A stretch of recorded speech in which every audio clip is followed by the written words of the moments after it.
It's going. It's going. So this is what it looks like when you're prepping. Yes. All right, we should be live. Awesome. All right, welcome everyone to our Data Science Club videos.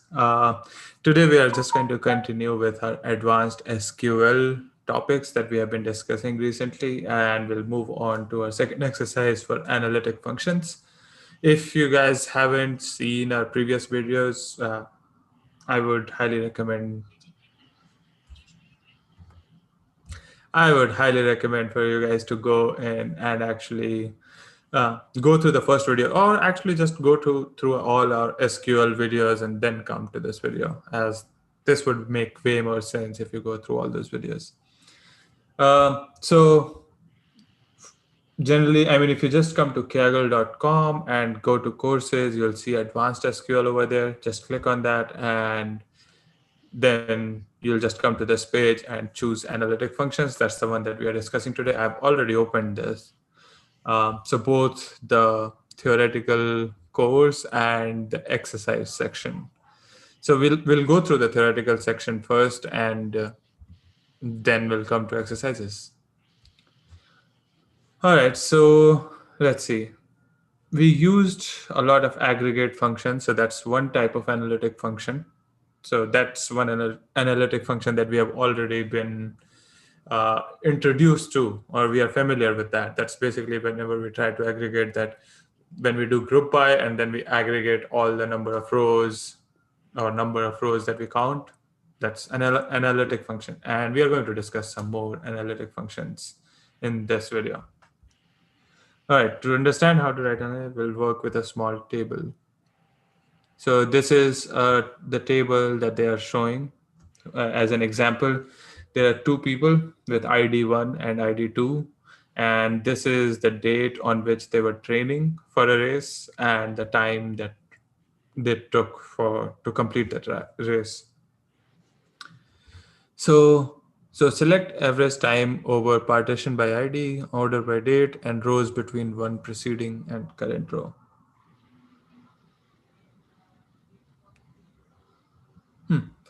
All right, so the partition by clause over here, it divides the rows of the table into two different groups. So since we are partitioning by ID, this all the values that have 1 as the ID would be a separate group, and all the IDs with 2 would be a separate group. Then we go to order by date clause. So this is actually a nice diagram. So we had this entire table, we did partition by ID. So we formed two groups over here. And then we ordered by date. So we ordered the it like so this one would come first, then so the January one comes first, then the March one, and this is July one. So in ascending order. And similarly over here, so 2, 3 moves over here, it goes down, so again in ascending order. Now we need to find an average time. So average time for rows between the one preceding and current row. So 30 remains 30, but for the second one, 26, we need one preceding and the current row. So 26 plus 30, 56 divided by 2, 28. So the average of this is 28. And then 22 and 26, the average for that is 24. Similarly, 28 remains 28, but the next one, 22, becomes 50. So if you add them and divide them by 2, the value would be 25. And then again, 20 and 22, the average would be 21. So that's what's happening with that entire command. So window frame clauses. So it's basically how we were doing this, rows between one preceding and current row. They're just showing you some more examples of what else we could have done. So rows between one preceding and current row means the current row and the one just above that. Then there is 3 preceding and 1 following. That means the 3 previous values, the current row, and the next row. And then there is rows between unbounded preceding and unbounded following. That means all the rows. Or it could have been rows between unbounded preceding and current row. So just the current row and everything that came before that. Mhm. So 3 types of analytical functions or analytic functions. Aggregate. So average is an aggregate function. Count is an aggregate function. Minimum, min, max, sum, all of them are aggregate or analytic aggregate functions. There is navigation functions. So navigation functions are first value or last value.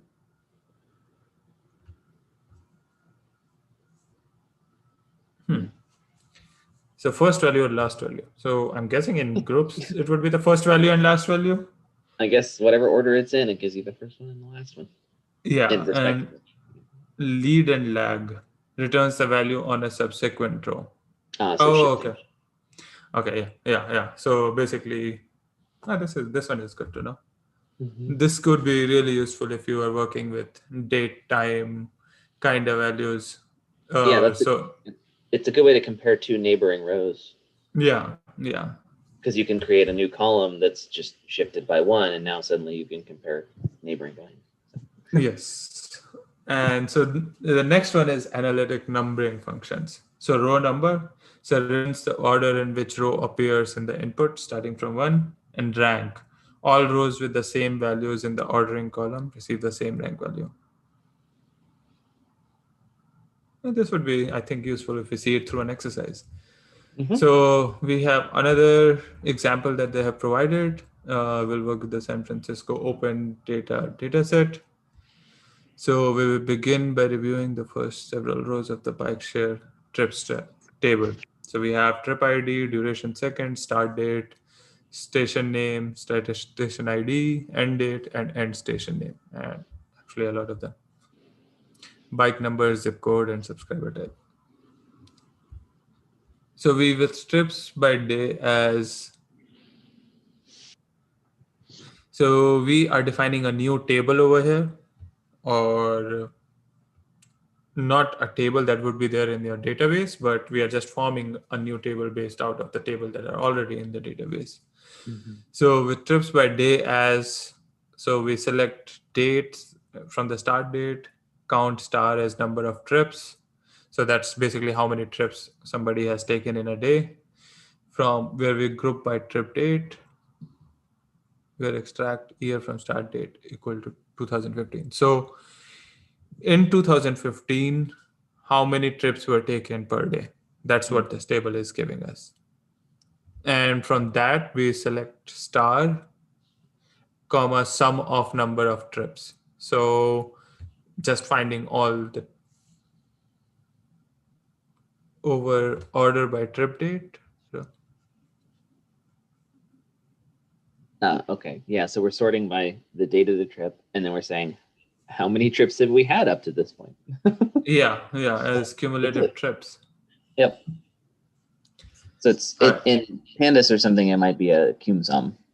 Yeah. So basically, till first we had 181 number of trips, and cumulative trips was 181. On second, we had 428 number of trips, but the cumulative trips is this plus this, 609. On third, we had another 283, but and cumulative trips is this.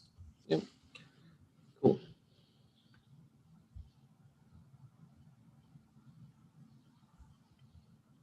So since there is no partition by clause, the entire thing is a single partition. Order by clause orders the rows by date. Rows between unbounded preceding and ensure that all rows up to and including are used to calculate the cumulative sum. Okay. All right. So we have some I guess some information now on what all these things mean. Now we need to apply it in exercises. So again, once you come back to exercises, it's like a Jupyter notebook that you can run on Chiha cluster or anywhere else you want, even on your systems. You just play the first cell is always where we are trying to set up for the entire rest of the Jupyter notebook in Kaggle.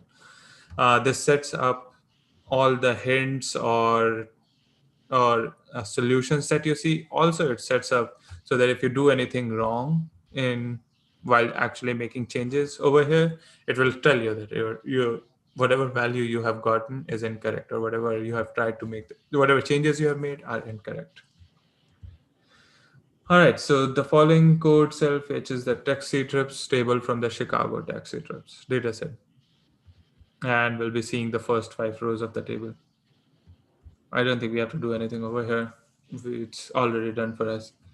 Yeah, it looks So that we way. have, yeah, so unique key, taxi ID, trip start timestamp, trip end timestamp, trip seconds, trip miles. That's This about, data set again. I remember this. yeah.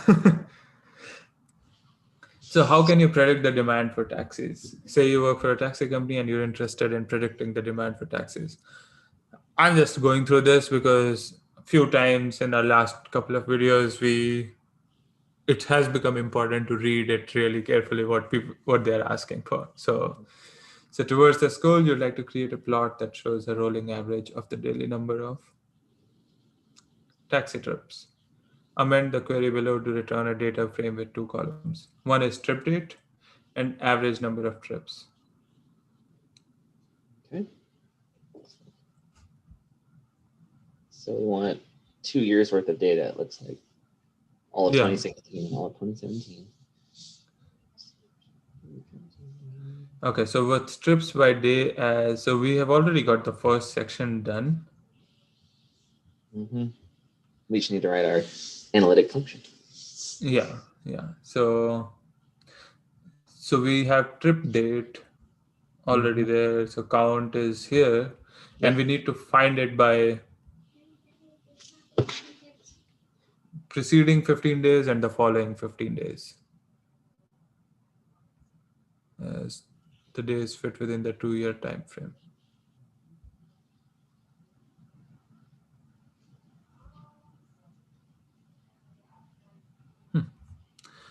All right, let's see. Let's come over here. Let's take a look.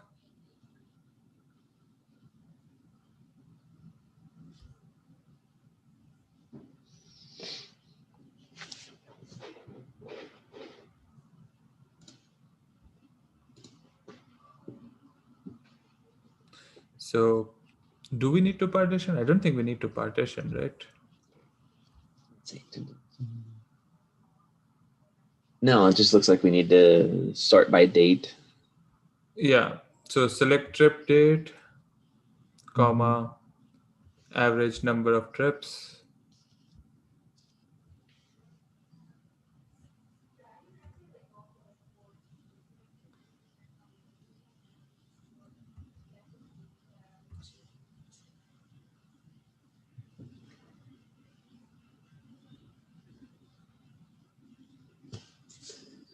So we need to, yeah, okay. So we need average, I guess. Select trip date, average. Oh, we need average. Yeah. Average over num trips, I guess. Yeah. That makes sense. Over order by trip date. Underscore. Yep, there we go. And then it's basically like rows between. Yeah, rows between 15 preceding and 15 following, I think. Yeah.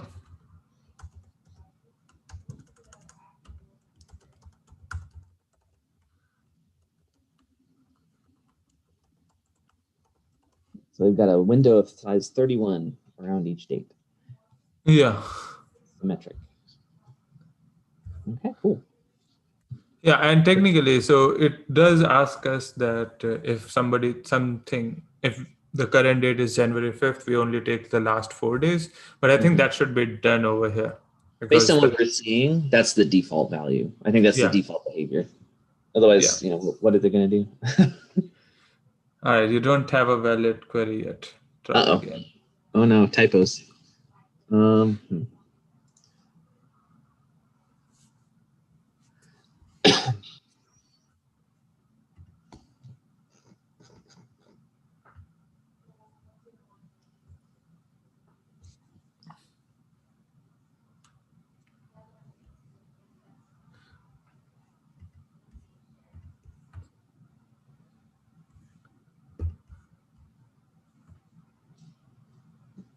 Yeah, average seems good.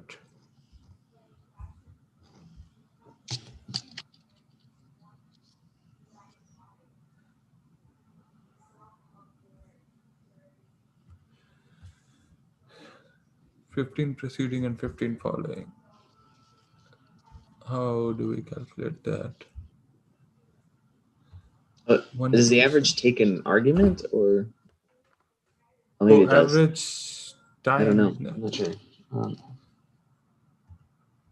Oh yeah. Okay. I guess it does. I'm just making So, sure. yeah, average number of trips should be fine. Average of number of trips over order by trip date. Rows between.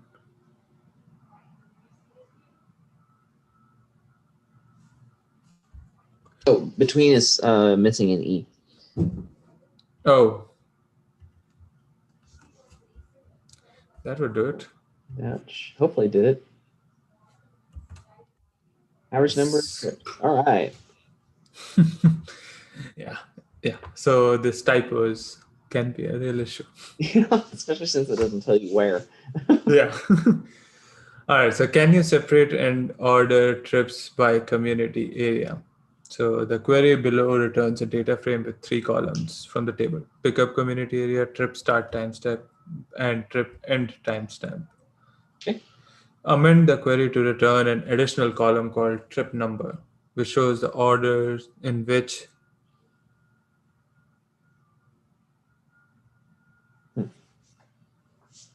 So amend the query to return an additional column called trip number, which shows the order in which the trips were taken from their respective community areas. So the first trip of the day originally one should receive a value of 1. The second trip of the day from the same area should receive a value of 2.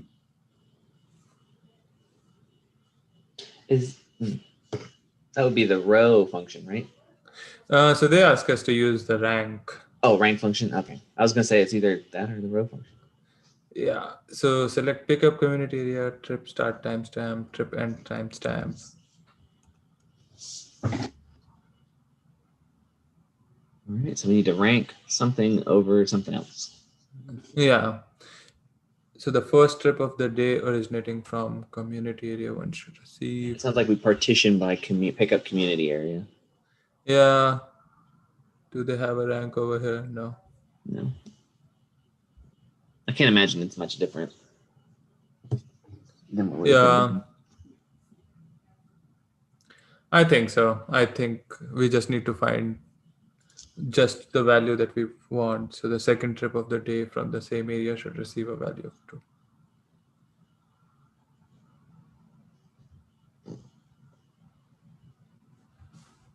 So rank something as trip number.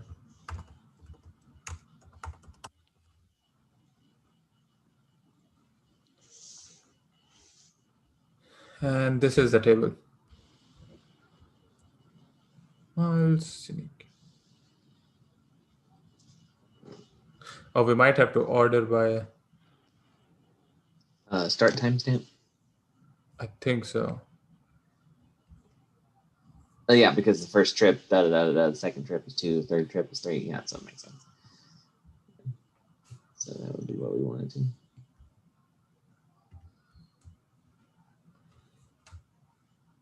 Can I just order by over here?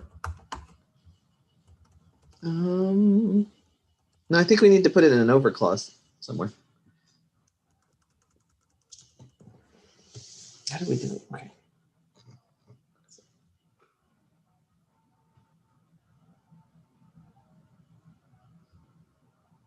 Okay. So let's see. So average number of trips. Yeah, I think we can just put rank of Yeah. any of them. Frankly, I don't think it matters. Yeah. Because it'll just be, it's just returning the row. Oh, but it does matter. Because I think rank returns them a number only if they're different. They're the same, they'll give you the same rank. So it has to be the start time, maybe, or even something more complex than that. Yeah. Let's see. Okay, let's see. Yeah.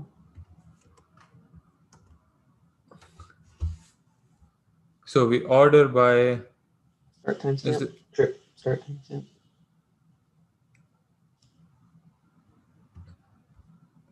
So we order by, where's that trip start? It was right there. I mean, it's like I was gonna say you could just copy it from the yeah query because it's right there in the query. Oh, it is. Yeah, it's already being selected. So. Oh, okay. So order by this. Yep. We don't need rows between because we are just ranking. Right. Oh, and we need partition by community area, pick up community area. That's true.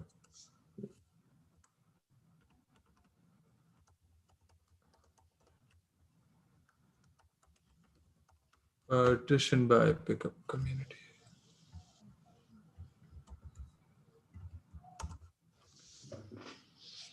Should work.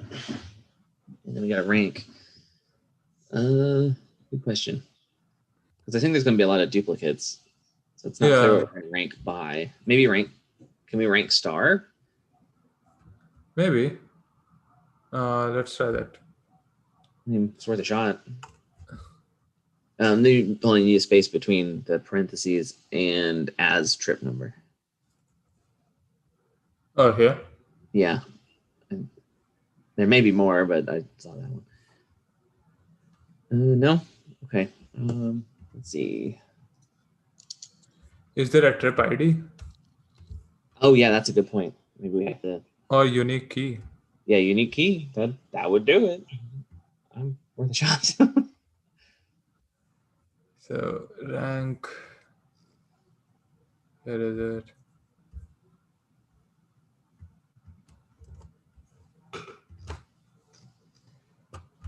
You don't have a valid key yet. Let's take a look at the hint. Oh, maybe we don't need any argument for rank. I'm looking at the docs, and it looks like we don't need an argument for rank. No, so we need partition. And we need the partition, but the rank function does not need an argument. So we can remove unique key and just leave a blank in there based on the documentation I'm doing. Oh, okay. And hopefully it's running. So yeah. That's promising. Yeah, I think that's what it was. Okay. So 11445. That means that's interesting. I guess it's ranking by trip start timestamp, huh? Yeah, I think so. I don't feel like that's what they really wanted. But no. How else will you rank them, right? If they're all in 15-minute intervals. Yeah. Oh well. So the next, So the next question that we have is how much time elapses between trips? The partial query in the code cell below shows for each trip in the selected time frame the corresponding taxi ID. So to edit the query to include an additional previous break column that shows the length of the break that the driver had before each trip started.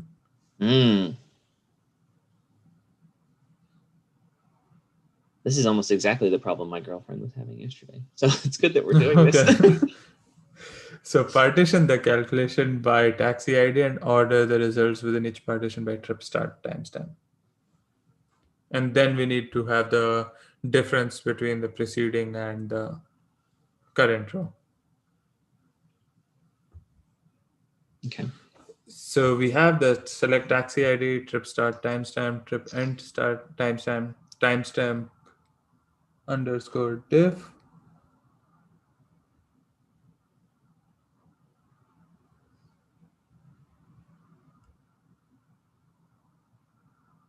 So trip start timestamp and so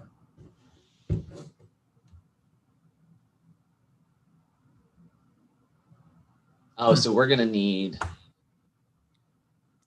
to partition by taxi ID. Yeah, so partition by taxi ID and order it by trip start timestamp. And I think we're going to need to make use of lag or lead. I Oh, think we've yeah.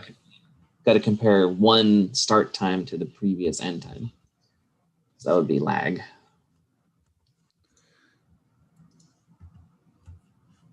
It's not clear yet, but I may be wrong. It's not clear yet how we're going to do that. Let's see.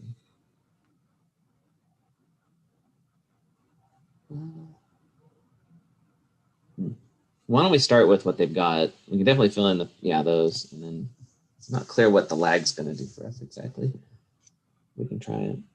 Oh, let me look up the lag.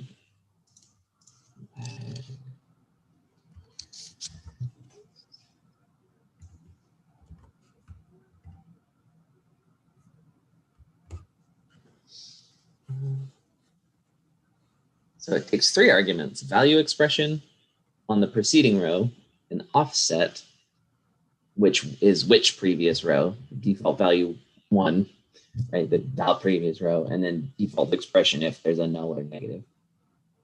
Okay, so in other words, if it's the first one. So SQL lag. So we need a value expression.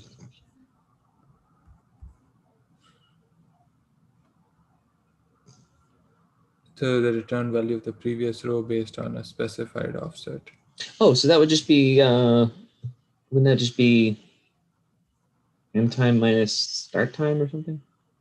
Or rather backwards? Technically, yes. But I think the math has to happen outside the lag. So you would do like lag, end time, start time might, no, hold on. Time is confusing. Yeah, so we definitely need return value, offset, and I don't know what default is. Don't worry about the default's 1, or the default expression is null if it can't figure it out. So okay, so it would be trip start timestamp, comma lag for trip start timestamp, comma 1, because we want the one. You're right. Is that what? Well, that's just going to give you. I don't think that's going to be the right answer, but it'll at least get us something. Or at least so this is timestamp difference. So I'm guessing timestamp difference is difference between this and this. Yeah, we wanted. I think that's not. Yes, so we want to put trip end timestamp inside lag, right? Because we want the previous end time until the current start time, and they have start right there. So start minus previous end is going to give duration. So I think that's what we want. So I think once we fix that, we'll be all set there. Hopefully.